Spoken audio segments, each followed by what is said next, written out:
Wait, let's unpack this. Imagine a bank where the local branch manager has the incredible power to actually approve your loan. And not just that, but to set prices for services and maybe most importantly, to really know your business inside and out, almost like, an old friend. Sounds almost quaint, doesn't it? A bit of a throwback. It really does, Yeah. like something from a different era. But what if I told you this isn't some historical quirk or just nostalgia? What if this is the actual core living strategy of one of Europe's most profitable and, frankly, remarkably stable banks today? Yeah, and what's truly fascinating here is that Svenska Handelsbanken isn't just, another Nordic bank playing the same game. Our sources, and we've looked at quite a range, from deep investment analysis, their own annual reports, to wider industry outlooks, even case studies. They all point to this really distinctive, almost counterintuitive way of operating, this Handelsbanken way.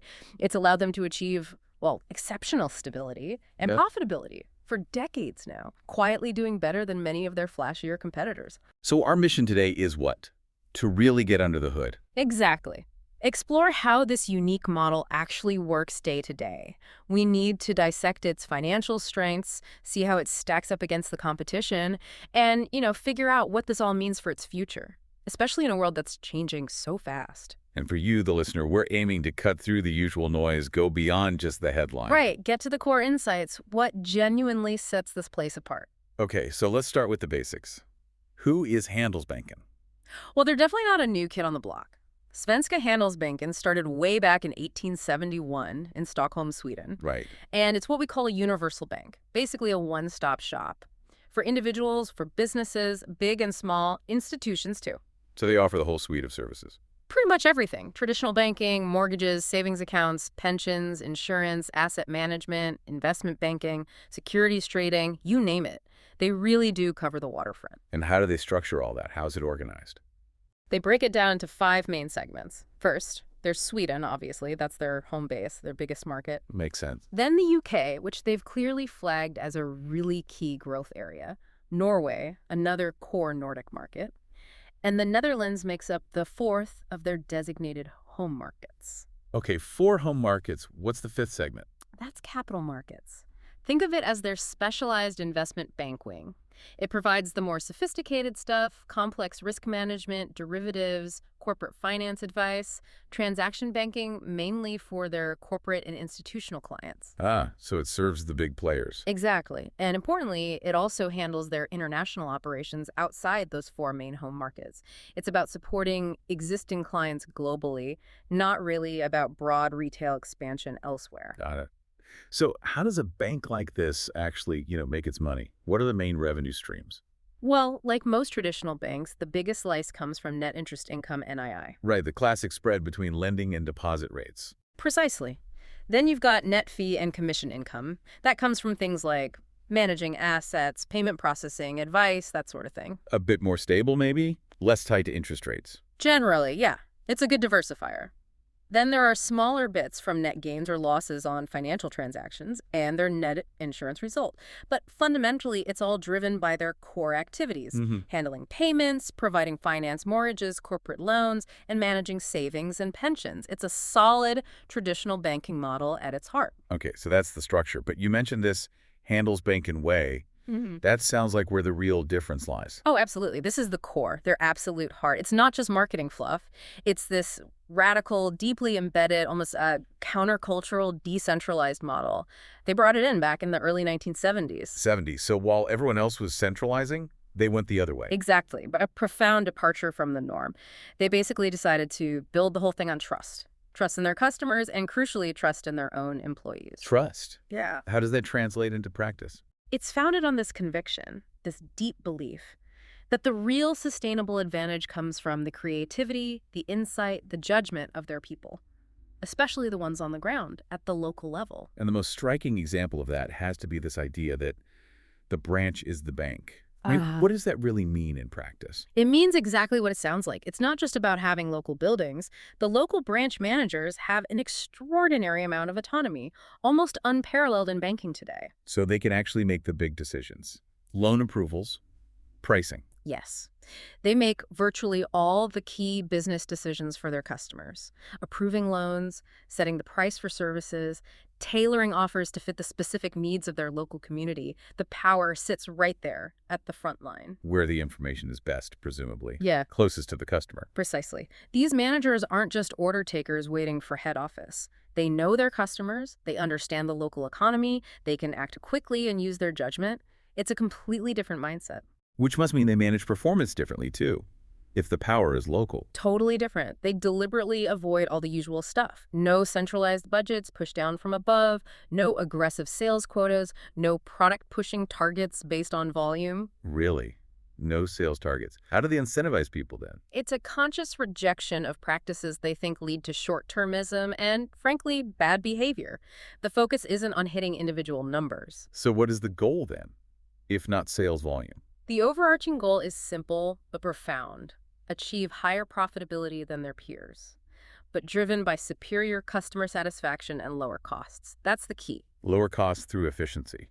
How do they track that locally? Each branch is basically its own little profit center, and its performance is measured very transparently by its cost-to-income ratio. Everyone in the branch knows their CI. So that creates a real sense of local ownership and cost awareness. Absolutely. It fosters this incredibly powerful culture of cost consciousness, accountability, and a focus on long-term value right there at the branch level. And instead of individual bonuses. Which can cause all sorts of problems in banking. Exactly. They saw that risk early on. So instead, they have something unique: the Octagonen Foundation. Octagonen? Tell me about that. Sounds intriguing. It's a collective profit-sharing foundation. Here's how it works. When the bank achieves its main goal, beating the average ROE of its peer group, a slice of the excess profit goes into Octagonen. Okay. And here's the kicker: it's allocated equally to every single employee, from the CEO right down to the newest person hired. Equally. Wow. But, and this is crucial, it's only payable when the employee retires. So it's seriously long-term. Totally. Every single person benefits equally from the bank's long-term sustainable success, but they have to stick around to get their share. Think about how that aligns incentives. Yeah, it completely changes the game. Everyone's pulling in the same direction, focused on the long haul, not just next quarter's bonus. It counters that short-term risk-taking you see elsewhere. Precisely. It's a masterclass in long-term alignment. And this model, it's not just about good service or happy employees. What often gets missed is that the Handelsbanken way is also an incredibly effective risk management tool, almost built in. How so? If decisions are decentralized, doesn't that increase risk? You'd think so, wouldn't you? But here's the clever part.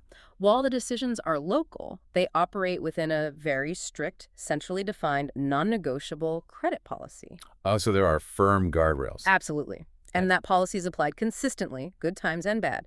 And crucially, it always prioritizes the customer's cash flow and their actual ability to repay the loan over just looking at the value of the collateral. That makes sense. Focus on the ability to pay it back. Exactly. So you combine that strict, prudent central policy with the local manager's deep, intimate knowledge of their customers and the local conditions.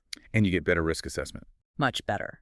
This fusion local insight plus central discipline directly leads to a higher quality loan book. It's the fundamental reason they have industry-leading low credit losses and, incredibly, why they often report net credit recoveries. Recoveries meaning they get back more than they provision? Yes. It's a critical difference. It shows the underlying quality and the effectiveness of their relationship approach, even when things go wrong. Okay, so this unique model is their foundation. Where do they actually choose to deploy it, geographically speaking? Their strategy now is very focused. Yeah. Deliberately so. They concentrate almost entirely on those 4 home markets we mentioned: Sweden, Norway, the UK, and the Netherlands. And that focus is relatively new. It's the result of a big strategic shift they started back in 2021.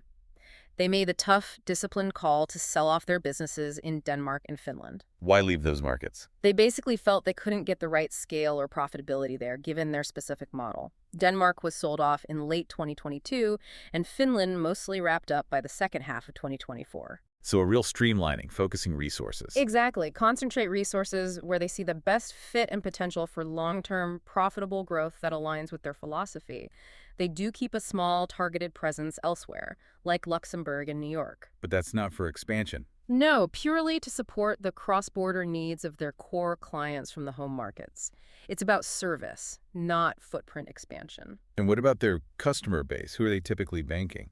It's diverse, as you'd expect from a universal bank, but there's a definite leaning. They serve private individuals, of course, but also a lot of corporate clients, SMEs, right up to large corporations and institutional investors, too. And their lending book reflects this. Very much so. It shows a clear concentration in property-related financing, almost like a signature of their prudent, asset-focused approach.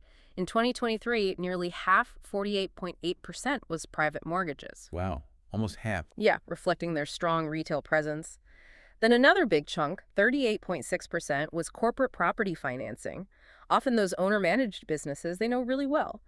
And about 12% went to housing co-ops, which are a stable feature in the Nordics. So heavily weighted towards property. Definitely. And this ties into another key point. They're quite selective about who they bank. Selective how? It's not about being snobby, it's strategic. They actively look for customers who value long-term relationships, sure, but critically, customers who also have stable cash flows and a strong capacity to repay. Back to that repayment focus. Always. They have a particular affinity for private customers, property companies, and those owner-managed businesses. This selectivity feeds directly into their low-risk profile. It reinforces the whole relationship-driven model. It's smart risk management right from the start. Okay, so we've got a really clear picture of Handelsbanken's unique internal philosophy. Now let's zoom out. How does this distinctive approach fit into the wider Nordic banking scene, which I have to say has been doing pretty well lately? Exceptionally well, actually. The Nordic banking sector was kind of a star performer in 2024. The big banks there were averaging a return on equity, ROE, around 16%. 16%, that's huge compared to elsewhere. It is way ahead of most European and U.S. peers. And the main reason, those rising central bank interest rates over the last couple of years, it massively boosted their net interest income. Right, that core NII driver we talked about.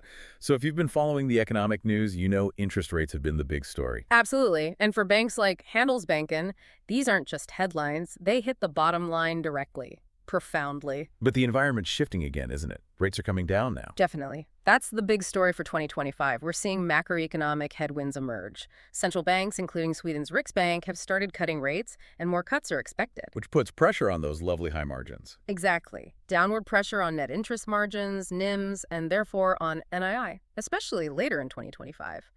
Plus, costs across the industry remain pretty high regulatory stuff, ongoing digital investments. So, tougher times ahead, potentially. Potentially more challenging from a revenue perspective, yes. But it's important to say the sector is coming into this from a position of real strength.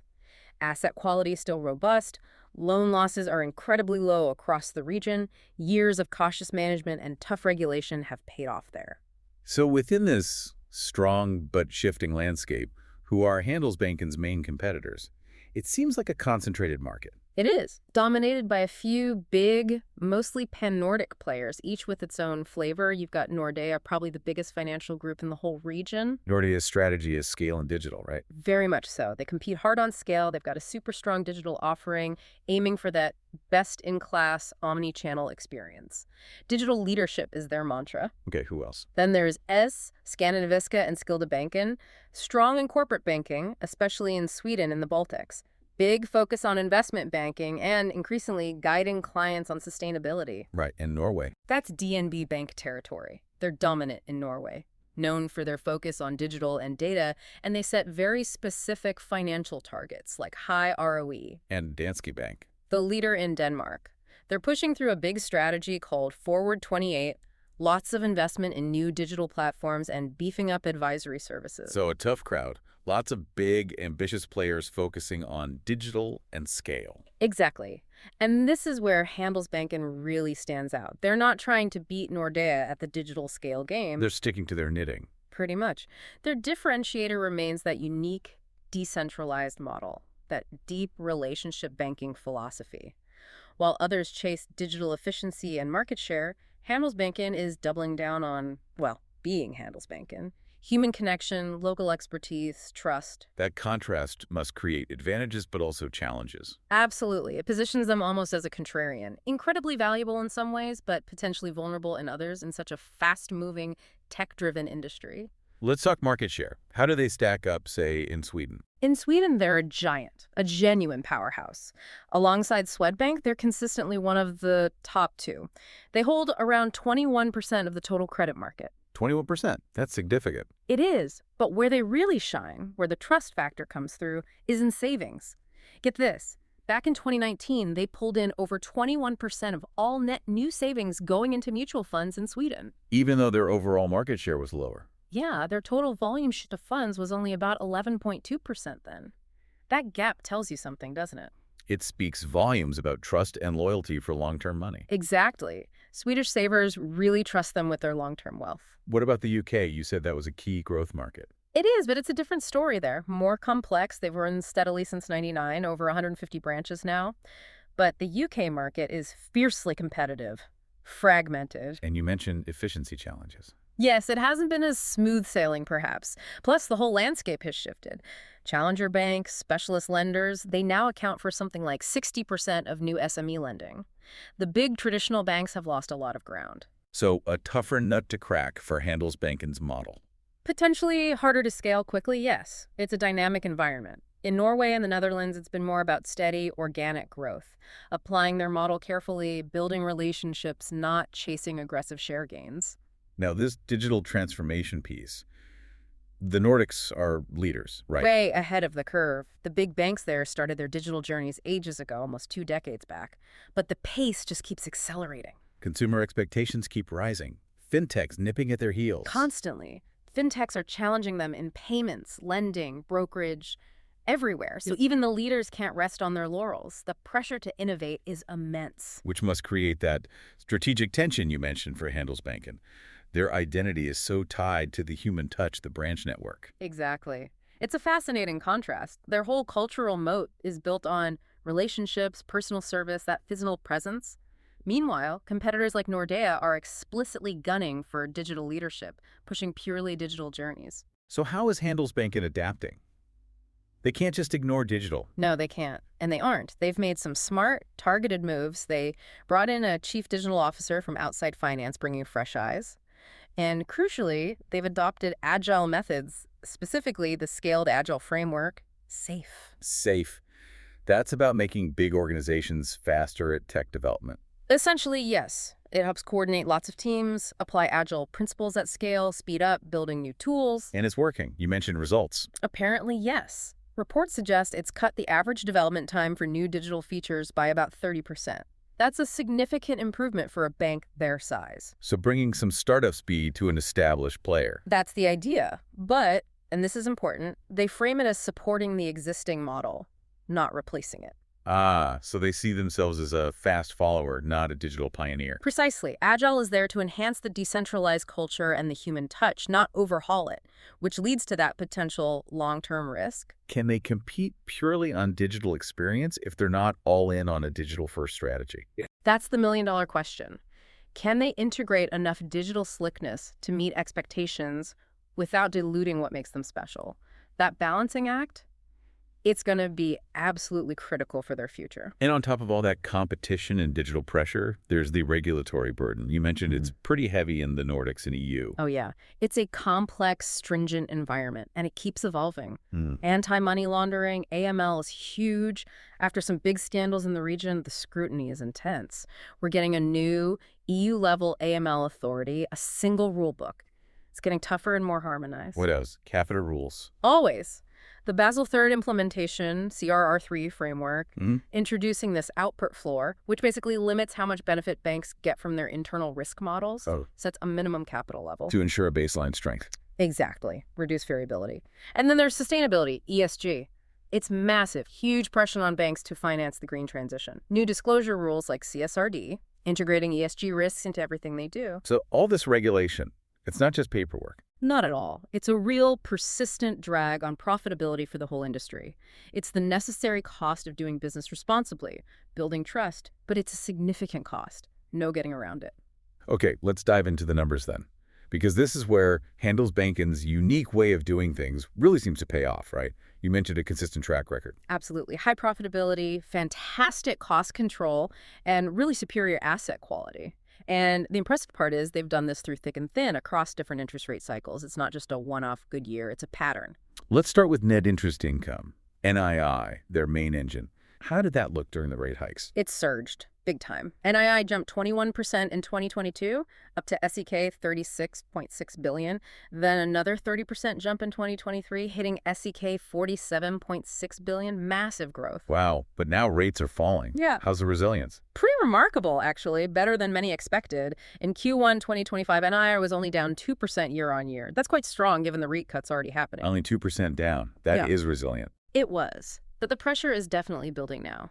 Q2 NII saw a more noticeable drop, down 6% compared to Q1.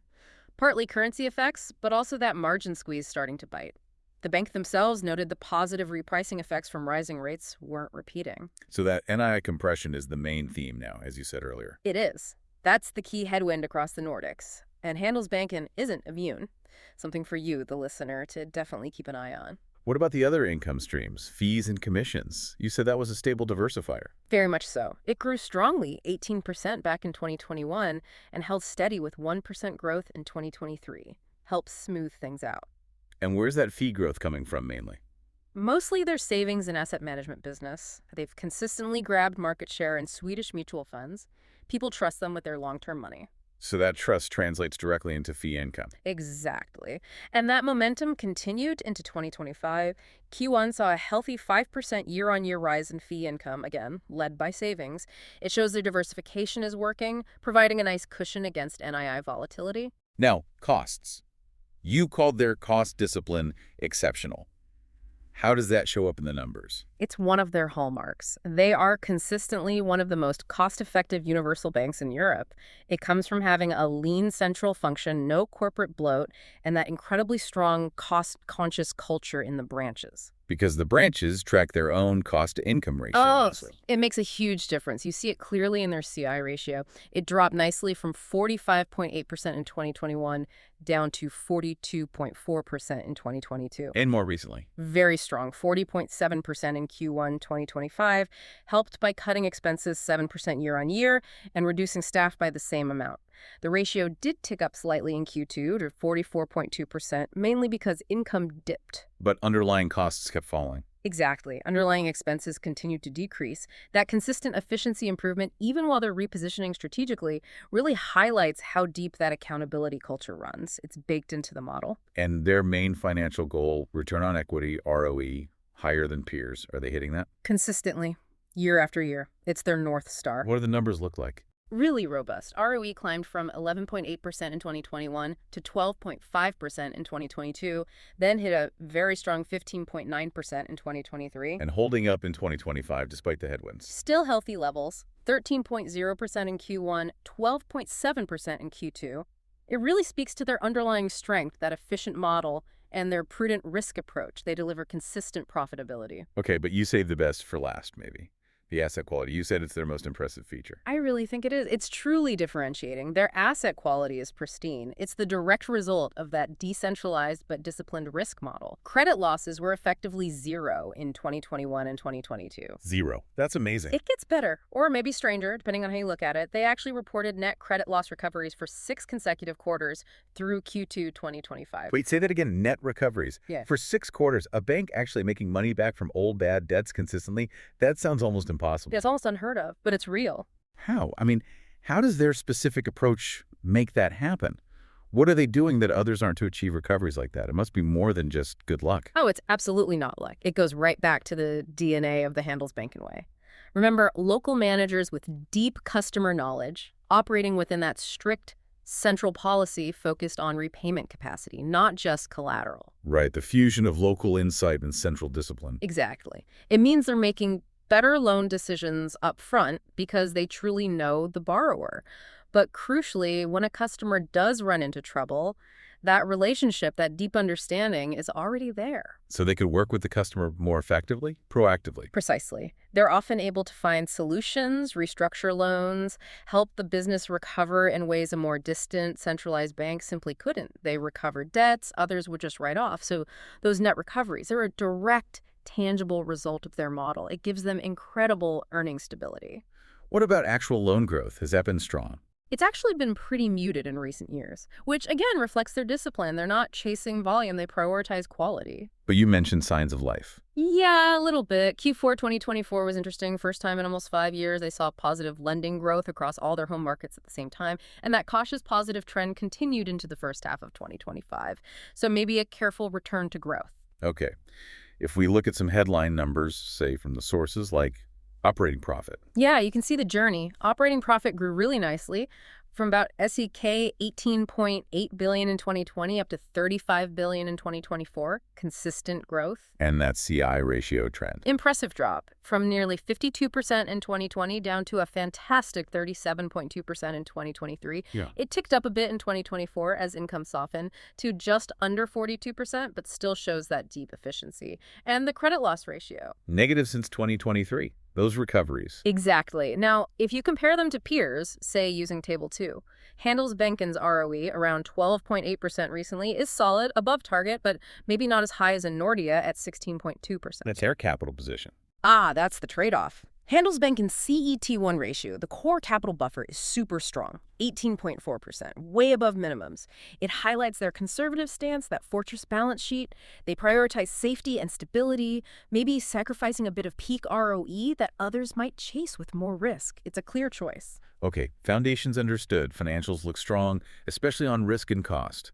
But how are they actually adapting this way for the future? We know they've finished streamlining geographically, right? Yeah. Finland's out now. Correct. Finland divestment completed H2 2024. So now it's laser focus on Sweden, UK, Norway, Netherlands, those 4 core markets. And internally, any big changes? Yes. 2024 was also about a major internal shakeup, a big efficiency program, streamlining central support functions, cutting duplication, and importantly, pushing more functions and decisions even closer to the branches. So reinforcing the decentralized model, making it even stronger. Exactly. It's quite clever. And it delivered results quickly. By early 2025, they'd cut staff numbers by 7% year on year and trimmed the underlying cost base by 5%.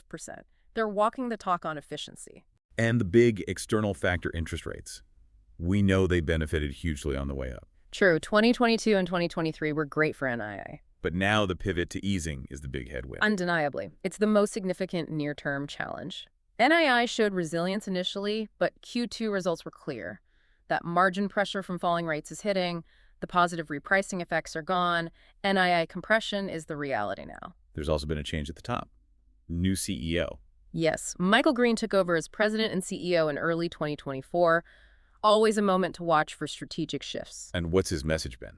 Really interesting. A clear dual focus. On one hand, he's been emphatic about recommitting to the core decentralized model.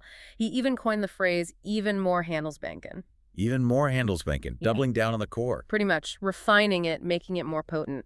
But on the other hand, he's the one rigorously driving that efficiency program. So it looks like prudent evolution, not revolution. Make the existing model leaner, meaner, more competitive without changing its soul. But does that raise the question?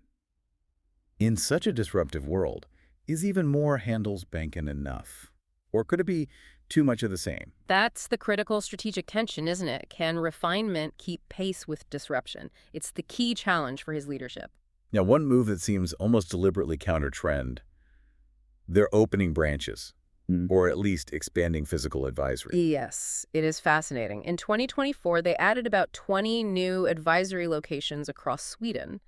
They say it's a direct response to customer demand for face-to-face meetings, for deeper advice. While competitors are closing branches left and right. Exactly. It powerfully reinforces their commitment to local relationship banking. It's a bold statement. But at the same time, they're investing in tech. The agile frameworks, safe. Absolutely. It's a beautiful illustration of their pragmatic approach. Expand physically where it adds value for high-touch advice, and simultaneously invest in cutting-edge tech like safe to become faster, more collaborative, better at delivering digital tools. So breaking down silos, speeding things up internally. Right. Getting those digital tools developed and deployed faster. Remember that 30% improvement in feature development time. That's safe in action. So for you listening, it shows they're not ideological about it. They'll use physical presence and advanced tech where each makes sense to support their core model. It's and, not or. Looking at growth then, where will it come from? In Sweden. In Sweden, it's about leveraging that leading position. Expanding physical advice where others are pulling back could be a smart way to capture share, cater to that segment wanting human interaction. And the UK. Big potential, but tricky. Exactly. Success there hinges on cracking that efficiency nut. The strategy seems twofold. Expand the customer base cleverly, using mortgage brokers extending reach without building tons more branches, and using tech to make the existing branches way more productive. Serve more clients, publ. Make the current network sweat harder, basically. You can put it that way. And in Norway and the Netherlands, it's more about steady, balanced, profitable growth across the board, organic deepening of their position. And that digital transformation piece, we know they're not pioneers, but pragmatic followers. SAFE is helping speed things up. What's the end goal with digital? It seems very clear. It's about equipping their relationship managers, giving them better digital tools so they can be more efficient, serve clients better, faster, and for customers, providing modern, easy-to-use digital channels for everyday banking. But preserving the human advice for complex stuff. Precisely. Keep that high-touch advisory element that defines them. But tech isn't replacing the human touch. It's making it more powerful.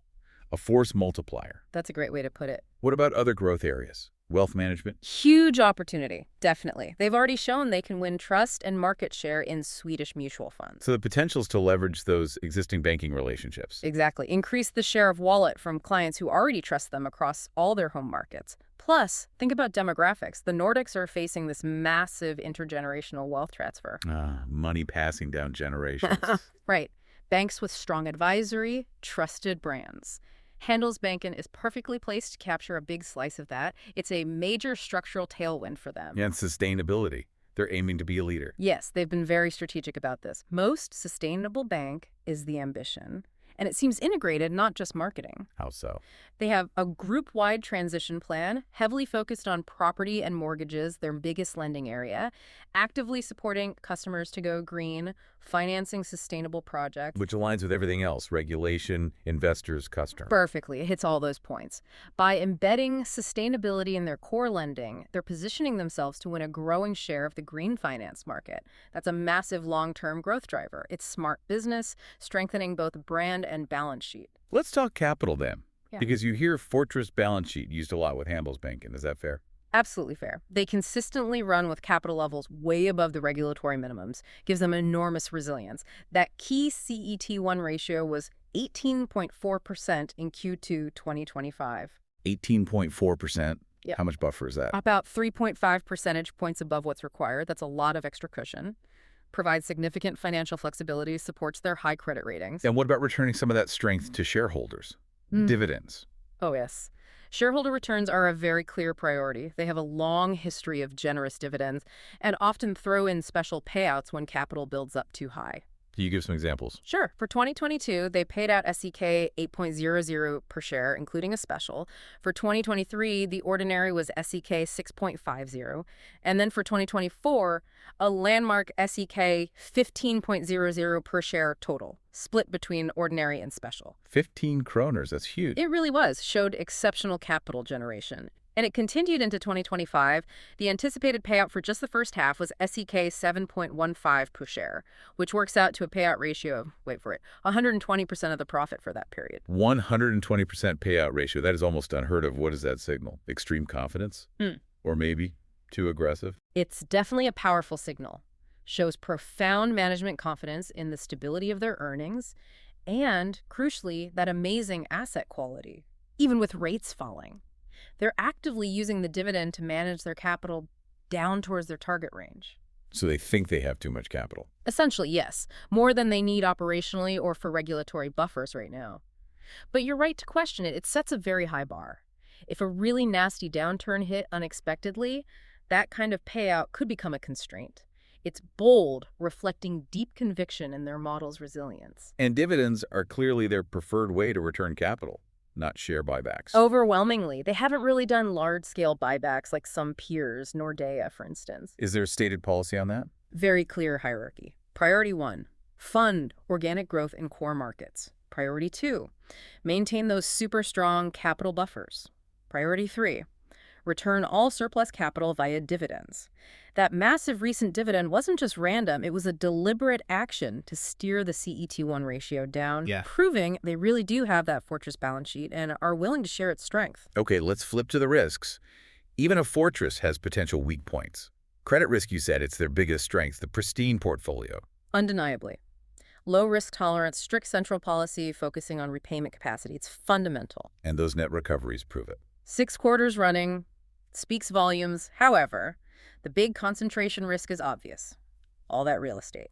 Private mortgages, corporate property lending in the Nordics and UK. So their health is tied to the property market. Inherently, yes. Even with super prudent underwriting on individual loans, if those whole markets took a really deep dive, it would hurt. It's their strength, but also their potential Achilles heel, something you as a listener have to understand. What about interest rate risk? That's the most immediate significant threat to near-term earnings. As a traditional lender funded by deposits, their NII is very sensitive to central bank rates. The shift to easing is the #1 headwind for profit in 2025. Sector-wide issue, but very relevant for them. Operational risks. Does that decentralized model create any specific ones? It potentially could. High branch autonomy might make it harder to roll out big tech changes or complex compliance rules quickly and uniformly across the whole network. Ensuring consistency is always a challenge. Those agile frameworks are partly about tackling that, improving central coordination. And regulatory risks, always there. Always there and growing. Basel High CR3, AML getting tougher, ESG disclosure. It's complex, costly, and a persistent drag on profit for everyone in the industry. The price of trust and stability. Finally, macro risks, the broader economy. Of course. Their fate is tied to the economic health of Sweden, the UK, Norway, the Netherlands. A deep recession in, say, Sweden or the UK would hit loan demand, pressure property values, maybe even finally break that incredible streak of net recoveries. And global shocks, trade, energy, geopolitics, they always cast a shadow. No bank is an island. Right, let's bring it all together from an investment perspective. Yeah. Given this unique model, the strong financials, the risks, how is the market actually valuing Handelsbanken? You suggested it might be undervalued. Well, the valuation story is certainly compelling. The market clearly recognizes the quality and stability, no doubt about it. But there's an argument that it might be underappreciating just how durable those competitive advantages are, perhaps focusing too much on the near-term rate headwinds. So what are the key metrics telling us? PE ratio. Price to earnings is around 9.1x. That's broadly in line with maybe slightly below some key peers like Nordea, 9.9x, SEB, 11.16x, though similar to DNB, 8.95x. Pretty reasonable. And price to book. That's often key for banks. That's where it gets interesting. PB is around 1.26x, which is actually a notable discount compared to most of its main rivals. Nordea is at 1.56x, SC 1.66x, DNB 1.42x. So the market values its assets less highly relative to peers, despite the quality. Seems that way. But then look at the dividend yield. That's the standout feature. Based on that huge proposed SEK 15.00 dividend for 2024, the yield is around 12.5%. 12.5% yield. That's massive for a European bank. Exceptionally high. A real income generator. So that's the potential disconnect you mentioned. High quality, lower PB, massive yield. Exactly. Normally, you'd expect higher, stable ROE and lower risk, which Handelsbanken demonstrably has to command a premium PB multiple. But it trades at a discount. It feels like the market is maybe overly fixated on the short-term NII squeeze and those longer-term digital questions. Potentially undervaluing the fundamental strengths, the stability, the cultural moat. That's the argument. The factors supporting the valuation are clear. Superior, stable profitability, ROE, that incredibly low risk profile asset quality, the very attractive dividend yield, and that hard to replicate durable competitive advantage from their unique model. What could change the market's mind? Potential catalysts. Continued success in the UK could help. If NII proves more resilient to rate cuts than feared, faster growth in wealth management, those could narrow the valuation gap. And the headwinds. What keeps the valuation down? Deeper or longer margin compression than expected. A major downturn in property markets, hitting that concentration risk. Or just the persistent narrative that they're falling behind digitally, even if they're adapting pragmatically. Perception matters. What about management? The new CEO, Michael Green. How's he perceived? He seems to be executing very clearly, very disciplinedly, finalizing the exits, driving that efficiency program swiftly, but without disrupting the core culture. So prudent evolution, as you said, not rocking the boat unnecessarily. Exactly. The consistent delivery on targets, the strong commitment to shareholder return, it points to high execution capability. He understands the bank's strengths and seems focused on refining them, not radically changing them. So looking ahead, how is Handelsbanken positioned for where the industry is going? They're almost uniquely positioned as the flag bearer for genuine relationship banking. In an industry rushing towards digitalization, commoditization, that distinction creates a really valuable niche. If they can maintain it. That's the crux. It comes back to that critical balancing act we keep mentioning. Can they successfully integrate modern digital tools to meet baseline customer needs, make their bankers more efficient, without diluting that human-centric culture that is their absolute core advantage? Threading the needle. Precisely. If they can manage that delicate integration, adapt technologically without losing their soul, then Handelsbanken looks incredibly well positioned to keep delivering stable, superior returns and unique value for years to come.